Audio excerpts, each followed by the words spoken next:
tout d'abord, il y avait une directive qui s'appelle la directive tabac. Et cette directive tabac ne comprenait pas la cigarette électronique puisque celle-ci ne contient pas de tabac.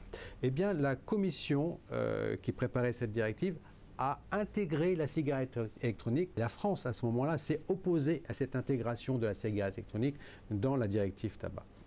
Non seulement ils ont intégré la cigarette électronique, mais ils ont demandé à ce que ça soit un médicament exclusif. L'industrie pharmaceutique aujourd'hui n'est pas prête. Il aurait fallu attendre 2-3 ans. Le 9 septembre, les parlementaires européens avaient reçu des appels de vapoteurs de toute l'Europe qui leur avaient dit « Attendez, c'est scandaleux ce projet de directive ». Ils ont donc décidé que la cigarette électronique allait rester un produit d'usage courant avec toutes les règles de sécurité des produits d'usage courant et qu'au-dessus de 30 mg, ça devrait être un médicament.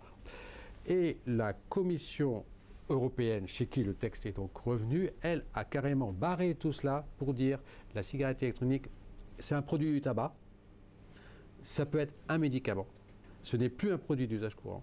Mais non seulement ça, on interdit les modèles actuels dont on ne connaît pas les doses fixes de délivrement de nicotine, on interdit les modèles rechargeables, on interdit et tout doit être en cartouche scellée, et ces cartouches scellées doivent contenir au maximum 10 mg de nicotine. Figurez-vous que ces spécifications, 1, elles détruisent tout le marché actuel de la cigarette électronique en France, 2, ces spécifications correspondent exactement au modèle Vype d'American British Tobacco et à un autre modèle US de Reynolds.